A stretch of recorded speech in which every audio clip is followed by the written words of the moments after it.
Sports are more than just a competition and a trophy.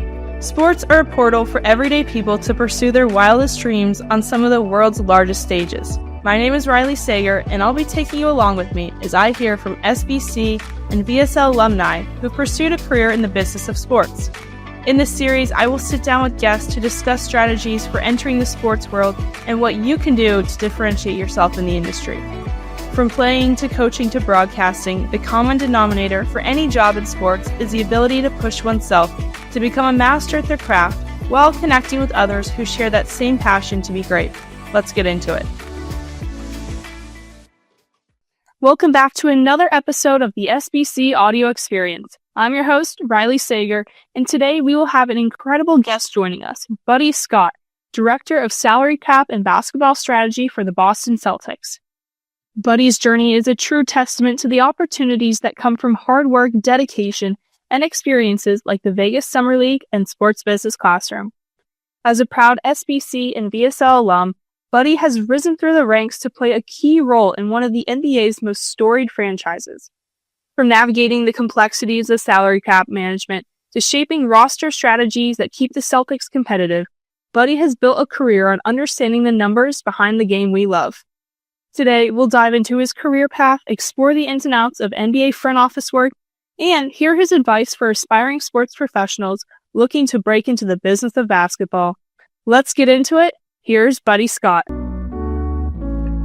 Buddy, welcome to SBC Audio Experience. I can't wait to talk to you about your story and your career. Thanks for coming on the podcast.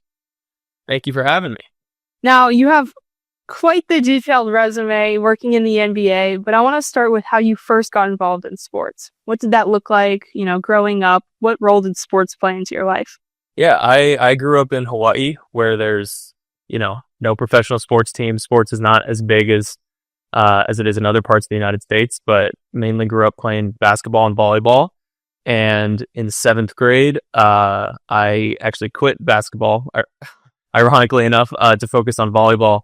Because I just thought that, was my way to maybe get to the Division I level playing a sport and maybe get somewhere that I couldn't get to otherwise. So, stopped playing basketball at that point, focused on volleyball, but always basketball was my one true love and was the sport that I followed the most. So eventually was a Division I volleyball player at Harvard, but always kind of had the basketball itch, as I'm sure we'll get into.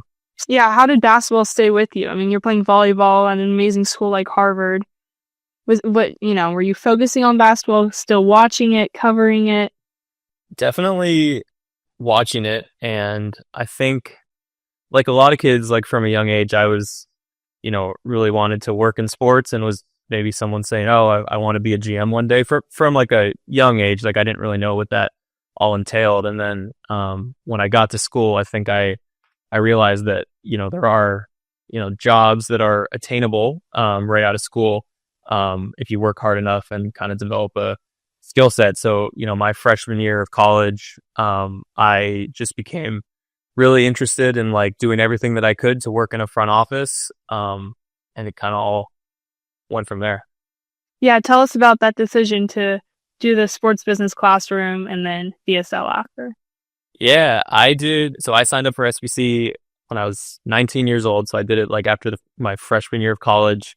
And I think the program is designed for people at a little bit of a further stage than that, maybe 1 year of school left or having just graduated and trying to figure out what's next. So I think I was a little too, young and naive and green to really know what it all was when I did the program. But I think the upside of that is it was really a wake up call of, you're surrounded by, I think my class was 80 other people of you're no longer the big fish in a small pond in terms of your knowledge and your interest of working in basketball. You're among many people. And I think the upside of that is, again, it was a wake up call and I had 3 years left of school to figure out, all right, how can I kind of maximize my, probability of getting a job out of school? So it was definitely the first step that I took to really, develop a career in basketball. But I remember seeing the kind of posting or stumbling upon the SBC website. I guess it was the spring of my freshman year, and there was just something that clicked in my head of this is a program that I need to do.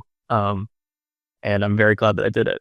And then for Summer League, that was 2 years later. So the summer of 2021, I was an intern at Summer League. So, had progressed a little bit in terms of, I guess, the people I knew in the industry and just my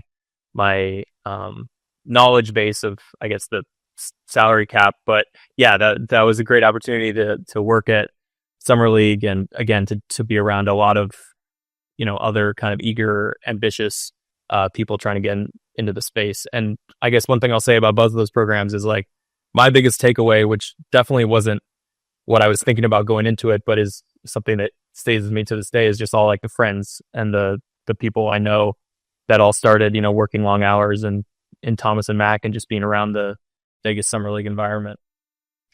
Yeah, especially being around, like you said, everyone who just knows so much about sports. It's easy to make those connections. It's easy to make those friends. But from your experience as an SBC student, what was the hardest part? You talked about, just being young and that kind of thing, but what else about the program were you like, oh, wow, like, this is something that I should probably work on?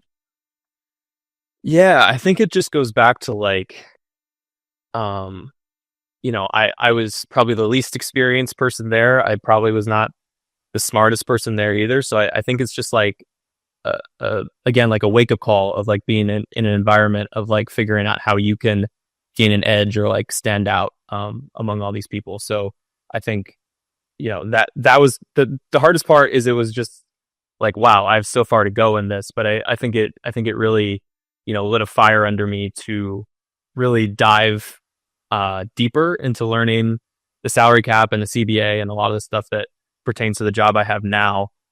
Because I think at that point I had a very surface level understanding of it all. And yeah, it just inspired me to like really dive deeper into the subject matter. How did those two internship opportunities and programs help you adjust your career path? So going back to school after, being at SBC, what adjustments did you make to know, this is what I want to do? Yeah.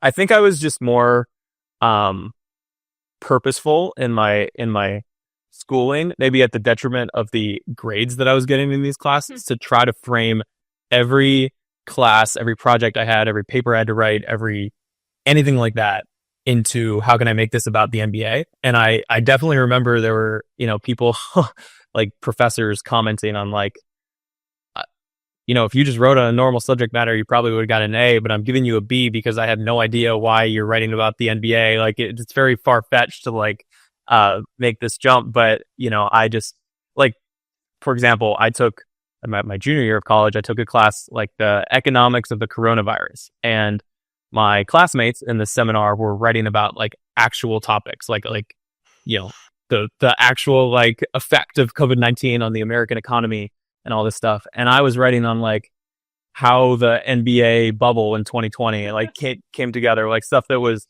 in hindsight was pretty like stupid to write about relative to the other stuff. But I was just like I know exactly what I want to do. I want to work in basketball, and I want to make every paper I write, every project I create into like some sort of work sample. And that was just the thing that I valued the most. And so, yeah, that's a lot of what I did my next 3 years of school after doing SBC.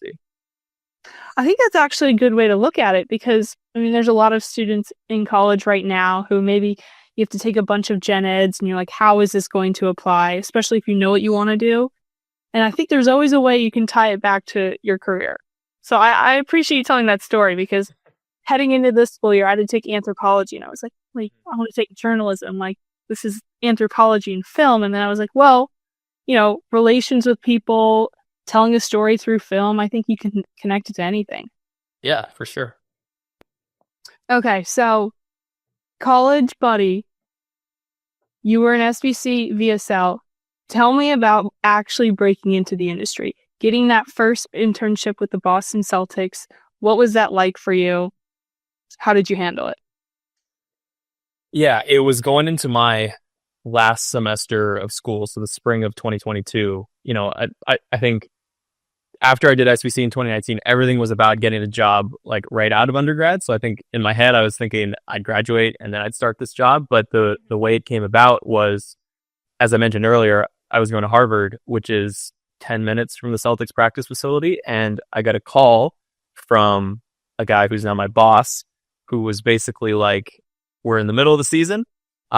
We don't have the capacity to hire a full-time person, but I've heard good things about you. And would you be interested in starting as an intern? And this is a weird moment in that, it was my final semester of school. I was the captain of the volleyball team and we were about to start our season. So it was, I had all kind of my commitments lined up already, but I just came to the conclusion that like, this instantly became like the number one thing on my priority list, or like what I should commit my time to. So, I obviously said yes. And it was a grueling couple of months being in season and traveling, while also like trying to be the intern that was there a lot and like showing that I'm a hard worker and all of that. But that's how I got my start, and, did that for 5 months, let's say. And then, the full-time role kind of came out of that. That just goes back to what you were saying earlier about relationships. That your now boss is like, oh, I heard good things about you. A, question to this day, like where that came from. I think that's a byproduct of, purposeful networking on my end and building like real connections. And I think that's how he heard good things about me, but that's kind of the industry in a nutshell. Like so much of it is kind of your reputation. And, that worked out very well, in that regard. Do you have any advice for someone who has an opportunity like SBC or VSL on building those authentic relationships? Networking is I believe that you kind of have to fail before you realize like what works. Like at first I was not good at it. I was the person that was sending like 5-paragraph emails to GMs when I was 19, that like, obviously now that I'm on the other side of it and work for a team, I'm like, why would the GM ever respond to some college kid telling them their life story? So, but I learned from that. And I think start with the people that are like low hanging fruit. That's always my advice. So like I went through like the Harvard Alumni Network. There was a group of 5 to 10 people who were Harvard undergrads not so long ago that now work in the league. So I started with them, because I think they were more likely to respond to me and, give me the time of day and develop relationships with them. And they eventually introduced me to their friends who, probably trusted the connection a little bit more because the kind of third party was saying good things. And, right. That's how it all kind of grew. So I would say, yeah, I think networking can be a very daunting thing, and that like, you don't really know where to start, but, connect with people that are most likely to respond to you, that it actually seems like they, want to help you. And then in my experience, like everything kind of grows from there. Can you explain the transition from intern to full-time employee? Because obviously when you were an intern, you had a lot going on, but then what was it like, being on the staff? In some ways, the role had the responsibilities of someone who was full-time. It just didn't have kind of the title, or I guess the job stability attached to it. So there actually wasn't some seismic change when like the intern tag got taken off of me. It's more just that the Celtics are, they're a relatively small front office and a group that has been working together for the most part for 10 plus years. So I was kind of a new person to that. So I think part of the intern tag was it was like a feeling out process of like, they've been the same group for a really long time. Like, do we trust this individual enough to like, or do we like him enough to add him to our group?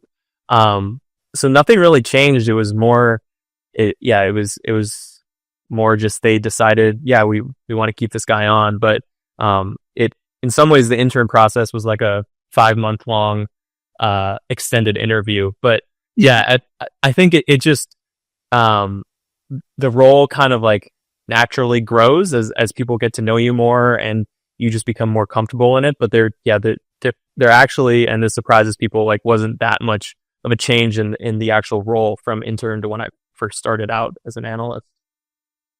What did you do in those 5 months that really set yourself apart? That's a great question. I think, this was not on my mind when I started the internship. I was thinking about, how can I put forth the best work product? How can I, that's how I'm going to be impressive. That's how people are going to like me. If when I'm assigned something, I do it, quickly, but also, to the best of my ability. And that part is obviously important. I don't want to take away from that part of it at all. But like, what I didn't realize that I now know is so much of it is just, do people want to be around you? Do people trust you? Do people want to spend, 40, 50 hours a week with you? And I think kind of the relationships part of it, and just kind of the, I don't know, emotional intelligence, for lack of a better phrase, that part of it was really kind of the thing that mattered the most at the end of the day, which again was not what I thought I should have been prioritizing or thinking about the most when I first started as an intern. With an organization like the Celtics, you talked about the front office, how, it's been a small group of people for a long time. Just the brand as a whole, how do you balance tradition versus innovating new ideas?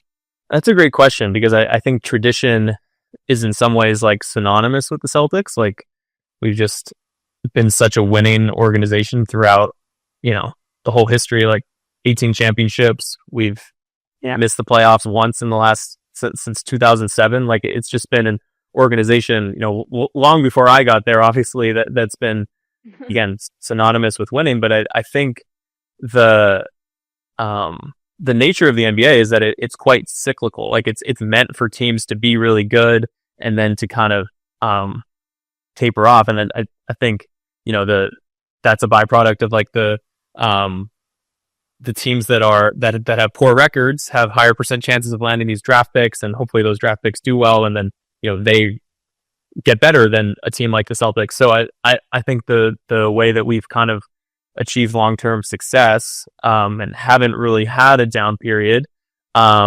is just this culture, or this like obsession with winning, and like everything is about winning, everything is about something greater than yourself. And there's also been just insane stability at the top of the organization that it's been great to be around, like at the executive level. I think that in combination with getting really great players is just like a recipe for success. But I think to the question you posed, like the innovation part of it, you always have to be getting better. You can't kind of rest on this like, oh, we're the Celtics, of course we'll figure it out. Like that's not the case. These teams are getting younger and better and bigger, and but I think in my experience, like my opinion as to why we experience so much winning is just the winning culture. Like it's in our DNA, and like basically everything we do is to try to prolong that state of success, and hopefully we can continue doing that. But it's been a great ride so far.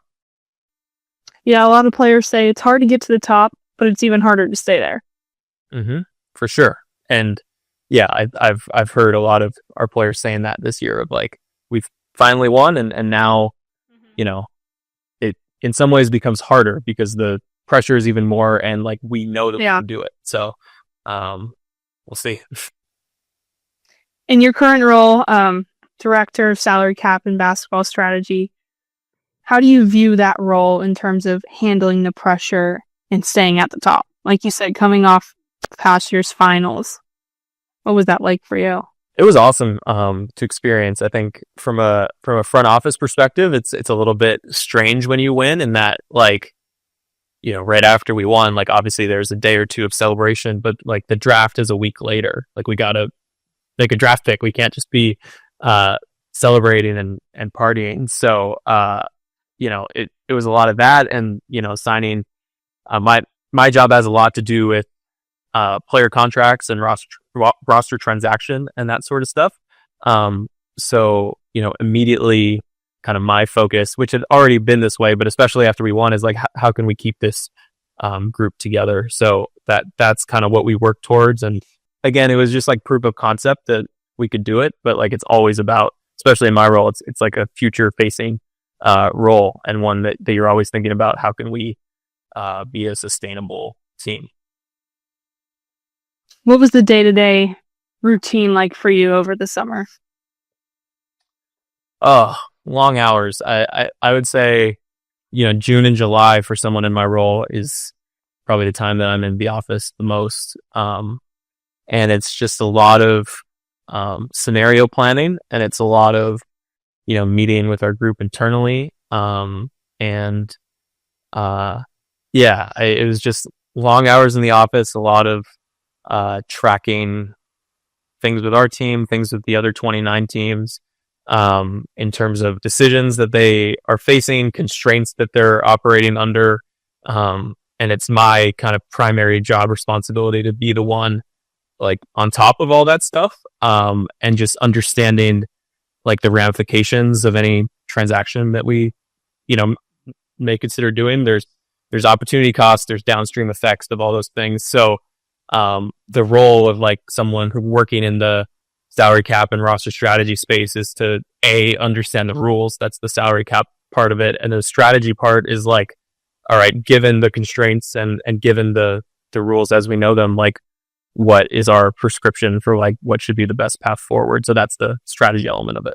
When you come home from work, what about it makes you say, okay, that was a successful day, like I did my job? It's a great question, and something that I reflect on a lot, because I think the role is inherently one where there's some days there's not a lot of like tangible progress. There's not like it's not like you've finished a project or I scouted a game and written a report. There a lot of times it's just like taking in a bunch of information and just thinking about it and brainstorming and talking with other people in our group.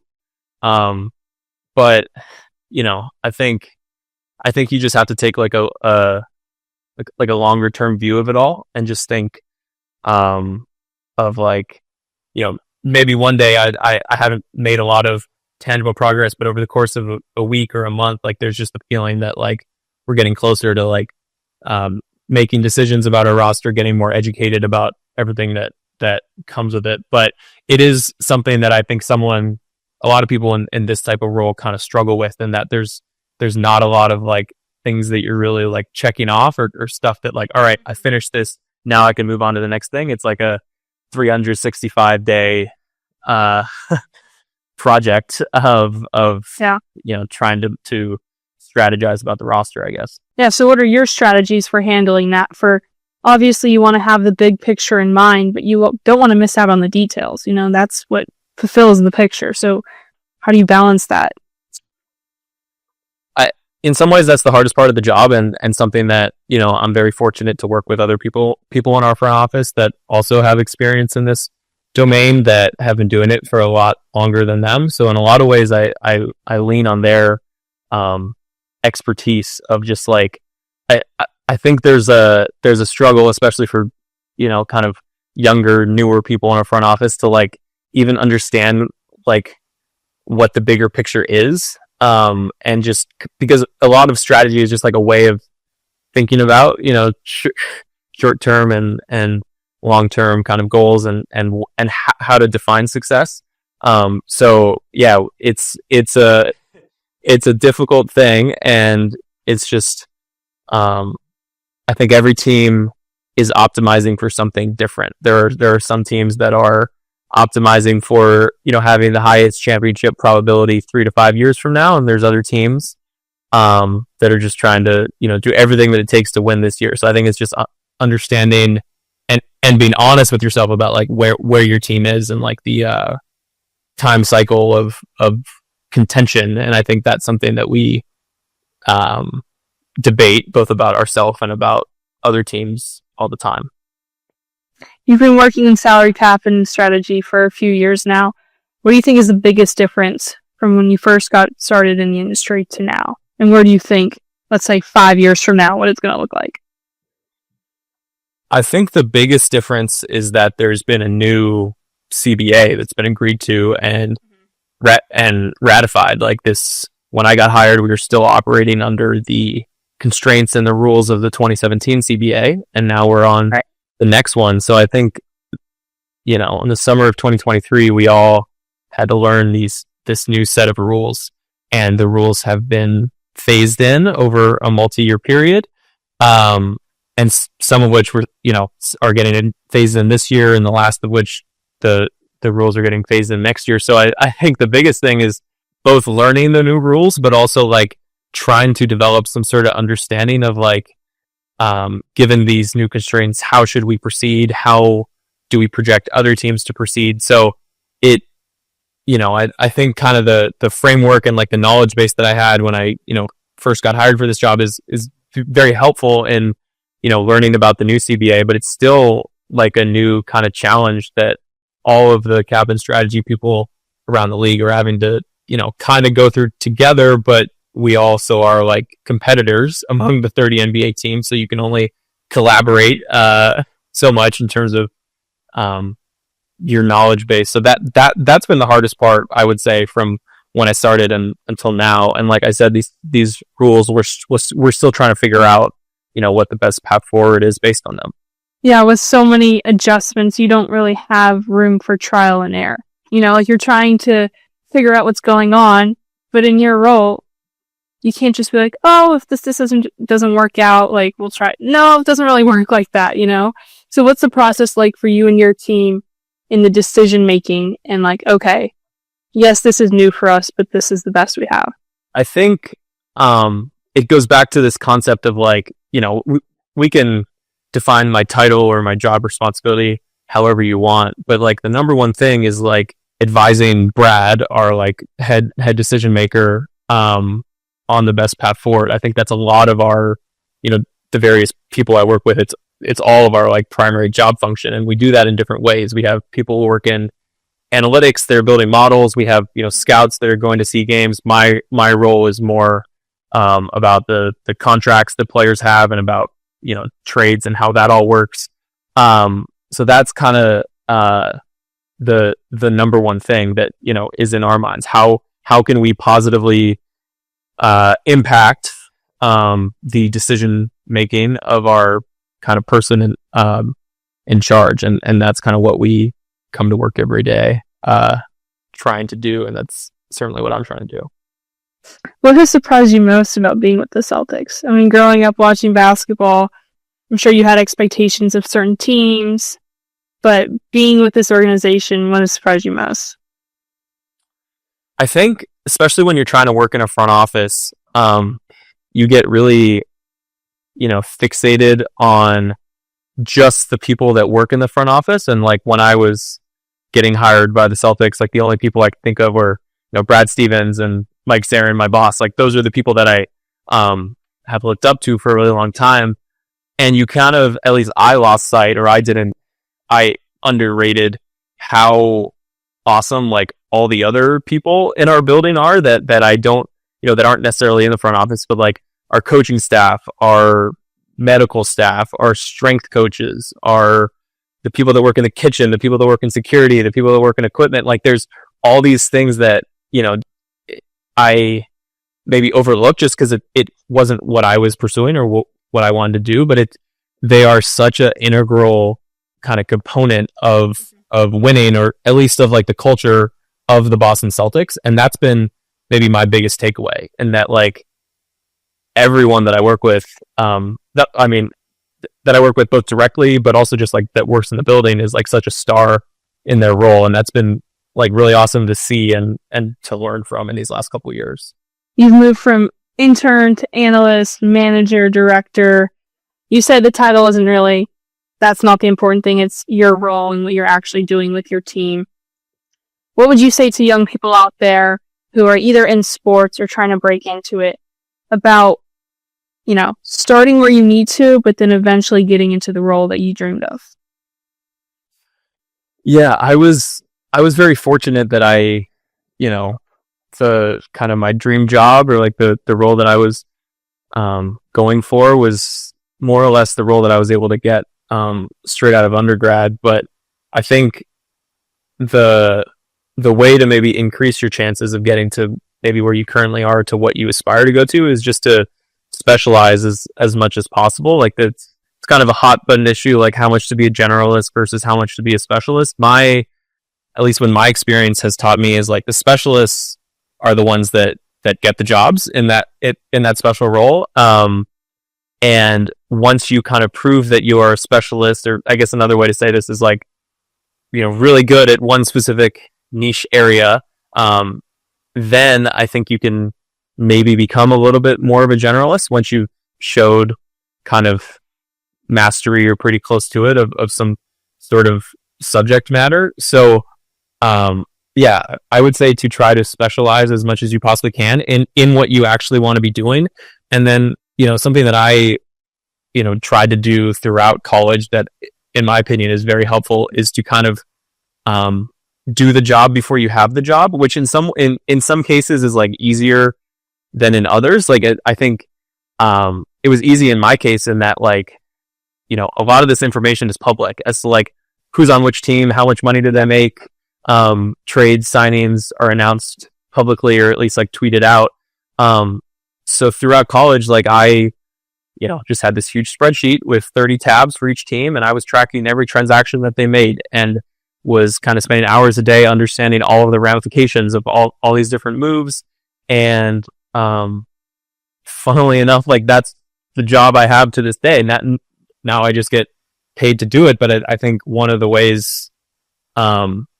reasons that I was hired is I had shown that, like, without anyone telling me to do this, without anyone paying me to do this, like I was doing basically the job of a person who works in salary cap and strategy while I was in school, just to like prepare myself for the role. So, yeah, doing the job before you have the job, creating relevant work samples, and specializing are all ways that I think increase your probability of landing one of these jobs. And that probability is never going to be 100%, but I think each thing you do, like what I just described, can marginally increase that probability. And with a little luck, like that's all it takes. Yeah, initiative is certainly an important factor, not just in getting any job, but staying in your role, continuing to be valued. You also mentioned preparation. For almost anything in sports and really any job, but like broadcasting, analytics, coaching, being a player, like you have to prepare. In something like sports where there's so much information constantly, how do you navigate, let's say, your own preparation for your role right now? How do you go about getting as much information as you possibly can, but only focusing on what's important, in whatever time you have? I think it's helpful to start in a place where you acknowledge that you're probably not the most knowledgeable person in the room or not the foremost expert in something, and not being afraid to like lean on other people. Like, for example, when in my role, like I firmly believe that like the only way to get really, good at a role like the one I have is to experience many trade deadlines, drafts, free agency periods, all that type of stuff. And it's not something that can be like sped up. Like I think it takes a lot more of each of those things than I have experienced to really become kind of good at this stuff. So I think the preparation question you asked comes back to like you just have to acknowledge that like you're not going to know everything, and that's okay. And yeah, just lean on others and coming from a place of like it's okay. Like you can it takes a while to learn the subject matter, and that could pertain to any sort of job like the ones you described. And yeah, just like taking a breath and saying it's all going to be okay has really, helped me in that, like, I think there is a tendency for me to need to feel like I'm, contributing the very most that I can and all this stuff. But like some of it just can't be rushed. Like some of it has to be like, I need to be okay leaning on the much more experienced people. And kind of it all goes from there. What are your personal goals for continuing to succeed in your role? Just looking at the rest of the season, what are you focusing on? Yeah, kind of like I said in the last answer, just like knowing that you can't rush this developmental process that I'm definitely still probably at the beginning of. And this is gonna sound cheesy, but like trying to get better each day. And like we talked about earlier, like especially in a role like the one I have, there's not a lot of like tangible ways that you can measure that, but there is some version of like if you're honest with yourself, like you can know whether you got quote unquote better each day. So that that's kind of the all the cliche terms, the growth mindset, the 1% better each day, like that I think are generally good principles live by, and I think it, hopefully leads to, long run kind of sustainability within the sports industry, which is an industry that I want to continue working in, and because it's awesome to be part of something bigger than myself, and especially with Celtics. Is that your favorite part of your role? Just knowing, you talked about earlier the winning culture. You get to be a part of that. You get to contribute. Yeah, I think it's a great feeling to know that I've hopefully played some small role in the success of the team, and I think in some ways it's kind of it's a role where you just have to trust your kind of process and be process oriented, because I think the reality of the industry, it's a very I won't say industry, the team side of sports is it's a very results oriented league, and it would be so hard to, or it's so easy to kind of completely judge yourself based on the kind of result of all of it. But I think the process is just as important. And that's kind of what I try to keep as like my North Star, and like all of our people in our front office, like what we think about, good process. We just want to be confident that it leads to good results. You may have already mentioned it specifically to this question with, talking about leaning on others, trusting the developmental process. But is there another lesson that you think is underrated or not seen as much in the sports industry that in your past roles you're like, oh wow, this has actually been really important? Yeah, I mentioned it earlier, but I think there are, the reality is that the demand for these jobs so far exceeds supply in a lot of these jobs. My role, any sort of role. There are so many people that want these jobs, because I think, if we're being honest, like, sports is really cool. And I think, being on the other side a couple of years ago of like trying to get one of these jobs, and now, being on the side of, maybe evaluating entry level candidates, or at least like just being aware of like how people on the team side view these roles. Like, so often the deciding factor is just the personality of the individual, and like the kind of characteristics that they seem to value the most, or that they hold most true. And so I think it's just so important for people to not lose sight of like how your own kind of personality and your character is like developing as you look for a role in sports. I think, I can totally attest, like it's so easy to make like learning the subject matter of, being a better expert in the salary cap and all that stuff, like making that the number one thing. And again, that's important, and you do need to clear a threshold of that sort of stuff. But the deciding factor often is, what is your kind of level of emotional intelligence? What is your character like? How do you treat other people? Like, I just always tell people, like, you can't lose sight of that sort of stuff. And it oftentimes is the deciding factor in terms of like who gets these roles at the end of the day. That's great advice, because I think a lot of times it's easy to focus on those concrete goals of just reaching the next position, finishing this project. Yeah. But ultimately that means nothing if you're not there for the connections, the relationships, and then developing your own character. For sure. Yeah. Again, it's hard to kind of keep sight of that in the moment, especially when you're looking for one of these jobs. But trust me, it's a very valuable thing to be constantly like evaluating yourself on. What would your 15-year-old self say about you now? Man, even like my 21-year-old self, the people that I've met along the way have been like, if you told me, 3 years ago today that I would be, I don't know, that I'd be working for the Celtics and have a championship ring and be working with people like Brad Stevens and Mike Zarin and Austin Ainge, I would not have believed you.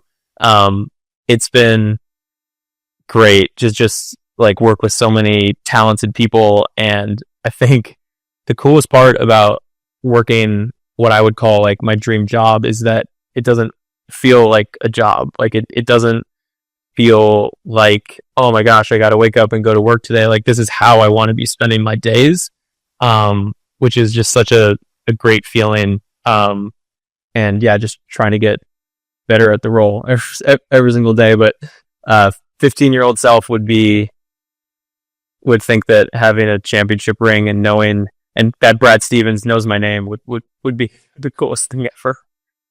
Yeah, that's pretty cool. Not many people can say that.